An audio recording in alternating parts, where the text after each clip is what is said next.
नमस्कार दोस्तों, एक बार फिर स्वागत है आपका स्टडी इन क्लासेस के यूट्यूब चैनल पर। तो दोस्तों आज की क्लास में हम बात करेंगे नई चैप्टर की, जो कि एग्जाम के पॉइंट ऑफ व्यू से वेरी इंपॉर्टेंट चैप्टर है दोस्तों। हर कंपटीशन के एग्जाम के अंदर, चाहे वो रेलवे हो, चाहे बैंक हो, चाहे एसएससी हो, दोस्तों 1 से 2 क्वेश्चन इस चैप्टर से जरूर नजर आते हैं। तो दोस्तों आज की क्लास हम जिस चैप्टर की शुरुआत करने जा रहे हैं वो चैप्टर हमारा रेशियो एंड प्रोपोर्शन, अनुपात और समानुपात। तो दोस्तों सबसे पहले डिस्कस करते हैं कि अनुपात क्या होता है, किसे अपन अनुपात कहते हैं। तो दोस्तों सबसे पहले बात करते हैं अपन अनुपात की, रेशियो की। तो दोस्तों मान लो कोई भी दो संख्या है, जैसे दो संख्याएं ए और बी। इन दोनों संख्याओं के बीच दोस्तों अपन को एक संबंध बताना है, एक रिलेशन बताना है। तो इन दोनों संख्याओं के बीच एक संबंध स्थापित जो करता है उसे बोलते हैं अपन अनुपात यानी रेशियो। दोस्तों मान लो इन दोनों संख्याओं के बीच अपन ने एक साइन इंसर्ट करा दिया, दो बिंदुओं वाला, दो डॉट वाला। तो इस साइन को बोलते हैं दोस्तों, इस चिन्ह को अपन बोलते हैं अनुपात। और दोस्तों इसका मतलब यह भी होता है कि ए अनुपात बी को अपन बोल सकते हैं ए बटा बी। तो दोस्तों ये तो बात होगी किसकी, अनुपात की। मान लो दोस्तों दो संख्याएं, जैसे 2 अनुपात 3, इसको अपन ऐसे भी लिख सकते हैं 2 बटा 3। तो दोस्तों हालांकि बच्चों वाली चीज़ें जो अपन समझ चुके हैं, लेकिन दोस्तों अपन बिल्कुल बेसिक से स्टार्ट करेंगे, क्योंकि क्लास में केवल मैथमेटिक्स से रिलेटेड वाले स्टूडेंट नहीं है दोस्तों, आर्ट्स वाले भी स्टूडेंट रहते हैं, तो उनको दिक्कत आती है। तो अपन बिल्कुल बेसिक से पढ़ेंगे और बिल्कुल हाई लेवल तक ले जाएंगे, ठीक है दोस्तों। अब बात करते हैं दोस्तों, सबसे पहले ये तो अनुपात होगी। अब बात करते हैं दोस्तों अपन समानुपात की। इस समानुपात किसे कहते हैं? तो दोस्तों मान लो दो संख्याएं जिनके बीच अनुपात है ए अनुपात बी, एंड अगली दो संख्याएं दोस्तों उसके बीच अनुपात है सी अनुपात डी। तो दोस्तों इन 4 संख्या होगी, एक ए बी और एक सी डी, 4 संख्या होगी और इनके बीच 2 रिलेशन बता रखे हैं अनुपात से। अब दोस्तों इन चारों के बीच अपन को एक रिलेशन फाइंड आउट करना है, जो किसको बताएगा, समानुपात को बताएगा, प्रोपोर्शन को बताएगा। तो दोस्तों समानुपात क्या होता है उसके बारे में अपन डिस्कस करते हैं। तो दोस्तों अपन इन संख्याओं को ऐसे लिख दिया ए अनुपात बी, फिर समानुपात का चिन्ह लगा दिया, फिर लिख दिया सी अनुपात बी। तो दोस्तों इसका मतलब क्या होता है, ए बटा बी। ये तो अनुपात का मतलब हो गया ए बटा बी, और समानुपात किस स्थान क्या जाएगा दोस्तों, बराबर का साइन आ जाएगा। किसका साइन आ जाएगा, बराबर का, और फिर लिख देंगे अपन सी अपॉन डी। ये तो बात होगी दोस्तों समानुपात की, और ये बात होगी अनुपात की। तो चैप्टर का बेसिक अपन ने समझ लिया कि अनुपात क्या होता है और समानुपात क्या होता है। अब दोस्तों इसके बाद हम आगे चलते हैं।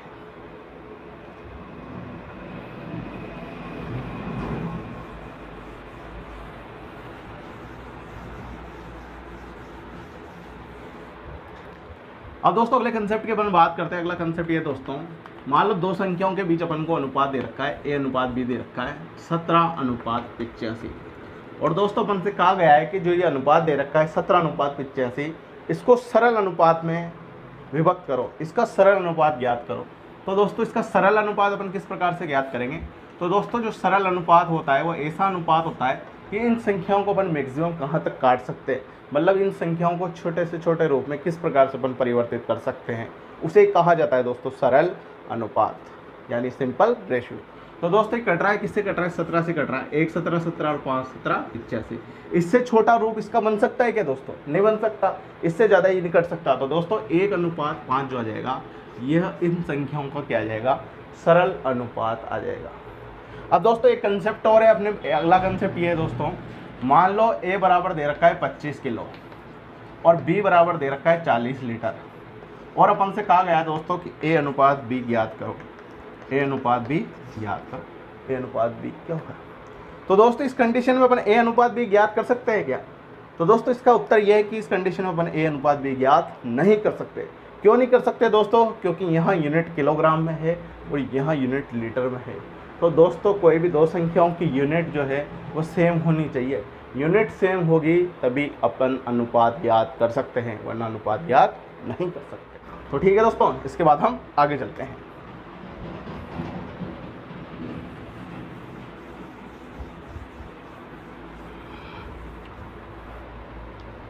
तो बात करते हैं दोस्तों अब हम अगले टॉपिक की, और अगला टॉपिक है हमारा विलोमानुपात। विलोमानुपात। तो दोस्तों विलोमानुपात क्या होता है? यदि दोस्तों अपन को ए अनुपात बी दे रखा है 3:4, और अपन से पूछा गया है कि संख्या जो है 3:4, इसका विलोमानुपात ज्ञात करो। तो विलोमानुपात क्या होता है दोस्तों? यदि ए अनुपात बी 3:4 है दोस्तों, तो बी अनुपात ए हो जाएगा 4:3। और इसे ही बोलते हैं दोस्तों अपन, क्या बोलते हैं, विलोमानुपात। तो ए अनुपात बी का उल्टा हो जाता है दोस्तों, बी अनुपात ए, उसी को क्या बोलते हैं अपन, विलोमानुपात। ठीक है दोस्तों। अब इसके बाद बात करते हैं दोस्तों अगला हेडिंग की, वह है अपना वर्गानुपात। वर्गानुपात। तो दोस्तों आज की क्लास में हम बेसिक समझेंगे इस चैप्टर के, और कल से अपन क्वेश्चन करेंगे। एक बार बेसिक अच्छे से क्लियर हो जाए, बिल्कुल बेसिक से चल रहे अपन हाई लेवल तक जाएंगे, लेकिन एक बार बेसिक तो कंप्लीट हो दोस्तों। हालांकि हो सकता है किसी को आपको ये चीज़ें पता हो, किसी को नहीं हो, तो अपन तो बिल्कुल बेसिक से पढ़ेंगे दोस्तों। तो बात करते हैं वर्गानुपात की। वर्गानुपात क्या होता है? तो दोस्तों यदि अपन को दे रखा है ए अनुपात बी बराबर दे रखा है 3:4, और दोस्तों अपन से कहा गया है कि वर्गानुपात याद करो।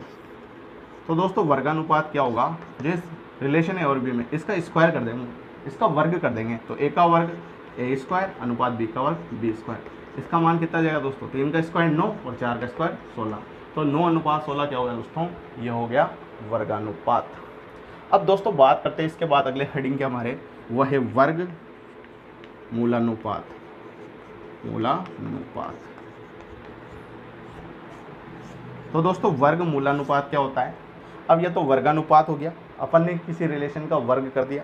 अब क्या करेंगे दोस्तों, जो अपने पास ये ए स्क्वायर बी स्क्वायर आया 9:16, इसका वापस स्क्वायर रूट निकाल देंगे, इसका वर्गमूल निकाल देंगे। तो वर्गमूल निकालने के बाद जो रिलेशन आएगा दोस्तों, उसे बोलेंगे अपन, क्या आएगा, वह वर्गमूलानुपात।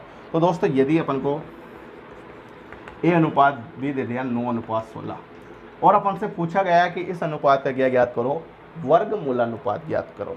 तो वर्गमूलानुपात कैसे ज्ञात करेंगे दोस्तों, वो हो जाएगा √a अनुपात √b। इसका अंडर रूट लेंगे तो 9 का अंडर रूट कितना होता है 3, और 16 का अंडर रूट 4। तो ये क्या हो जाएगा दोस्तों, वर्गमूलानुपात। तो ठीक है दोस्तों, इसके बाद हम आगे चलते हैं।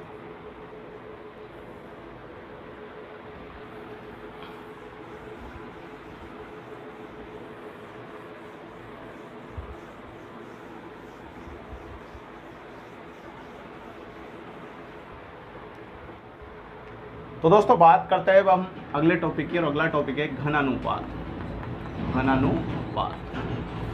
तो घनानुपात क्या है दोस्तों, यदि दोस्तों मान लो अपन को ए अनुपात बी दे रखा है 3:4, तो दोस्तों अपन क्या करेंगे, ए अनुपात बी का में ए का भी अपन ने क्यूब कर दिया और बी का भी अपन ने क्यूब कर दिया दोस्तों। तो जो वैल्यू आएगी दोस्तों, वो वैल्यू कहलाएगी ए अनुपात बी के लिए घनानुपात। तो 3 का क्यूब किया दोस्तों कितना आएगा 27, और 4 का क्यूब किया दोस्तों कितना आएगा 64। तो 27:64 क्या हो गया दोस्तों, ये हो गया घनानुपात। अब दोस्तों इसके बाद बात करते हैं अपन घन मूलानुपात की। घन मूलानुपात। तो घन मूलानुपात क्या है दोस्तों, यदि अपन को दे रखा है ए अनुपात बी दे रखा है 27:64। अब दोस्तों पहले तो अपन ने क्यूब किया था, अब क्या कर देंगे, इसका घनमूल निकाल लेंगे। तो घनमूल निकालेंगे दोस्तों, घनमूल का साइन होता है ये, तो इसका घनमूल निकालेंगे। तो इसका क्या निकालेंगे दोस्तों, घनमूल कैसे निकालते हैं, भाग देके हुए 3 के जोड़े बनाते हैं। तो दोस्तों 27 का जो घनमूल आएगा कितना आएगा 3 आएगा, और 64 का जो घनमूल आएगा दोस्तों कितना आएगा 4 आएगा। तो दोस्तों ए अनुपात बी के लिए इसको बोलेंगे अपन घन मूलानुपात। तो दोस्तों ये बात होगी घनानुपात की और घन मूलानुपात की। अब दोस्तों हम बात करते हैं हमारे अगले टॉपिक की, जो है कि मिश्र अनुपात। मिश्र अनुपात किसे कहा जाता है? तो दोस्तों इसे समझते हैं, मिश्र अनुपात। तो दोस्तों मान लो अपन को एक अनुपात दे रखा है मिल्क और वाटर का 4:5, और एक रेशियो और दे रखा है मिल्क और वाटर का ही 7:8। तो दोस्तों जो मिश्र अनुपात होगा, मिश्र अनुपात क्या होगा, इधर के मिल्क को इधर के मिल्क के रेशियो से मल्टीप्लाई कर देंगे, इसको इससे मल्टीप्लाई कर देंगे, और इधर के वाटर को इधर के वाटर से मल्टीप्लाई कर देंगे दोस्तों। तो दोस्तों इनको मल्टीप्लाई करने के बाद जो अनुपात अपने पास आएगा, उस अनुपात को कहा जाएगा मिश्र अनुपात। तो दोस्तों 4 को 7 से मल्टीप्लाई करेंगे तो कितना आएगा 28, और 5 को 8 से मल्टीप्लाई करेंगे तो कितना आएगा दोस्तों 40। तो जो ये 28:40 है दोस्तों, यही कहलाता है हमारा मिश्र अनुपात। तो दोस्तों ये अपन ने बात कर ली विभिन्न प्रकार के अनुपात की, कि वर्गमूलानुपात किसे कहते हैं, वर्गानुपात किसे कहते हैं, घनानुपात किसे कहते हैं, घन मूलानुपात किसे कहते हैं, मिश्र अनुपात किसे कहा जाता है, इसे मिश्रित अनुपात भी कहा जाता है। ठीक है दोस्तों, और एक सरल रेशियो, सिंपल रेशियो किसे कहते हैं। तो दोस्तों ये चैप्टर के बेसिक थे। अब इस चैप्टर के कुछ इंपॉर्टेंट कंसेप्ट और समझते हैं दोस्तों, जो न्यूमेरिकल करते समय बहुत ही फायदेमंद साबित हो गए। ठीक है दोस्तों, इसके बाद हम आगे चलते हैं।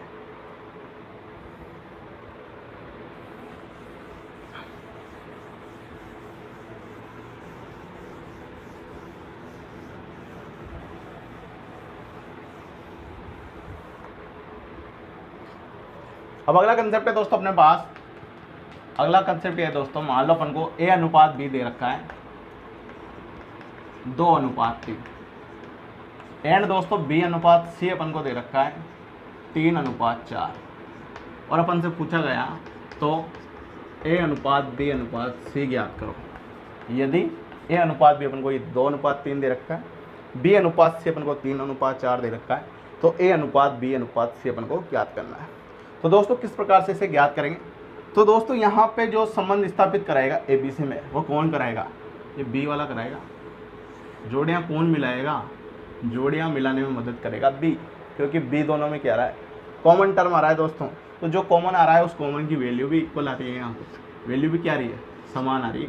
वैल्यू समान आ रही है दोस्तों, तो किसी प्रकार की कोई दिक्कत नहीं है। जो वैल्यू बची इधर वाली वो किसकी वैल्यू हो गई? A की। जो कॉमन आ रही है वो किसकी वैल्यू होगी? B की। और इधर जो आ रहा है वो किसका है? मान C का। दोस्तों ये 4 किसका हो गया? मान C का। तो A अनुपात B अनुपात C का मान आ गया दोस्तों 2:3:4। ठीक है दोस्तों, तो इसमें तो अपन को किसी प्रकार की कोई परेशानी नहीं आई कि जो कॉमन है वो अपन ने लिख दिया कि जो कॉमन है वो किसका है? B का है। बाकी ये A का हो जाएगा और ये मान C का हो जाएगा। तो A अनुपात B अनुपात C अपन ने ज्ञात कर लिया। अब दोस्तों बात करते हैं सेकंड कंसेप्ट की।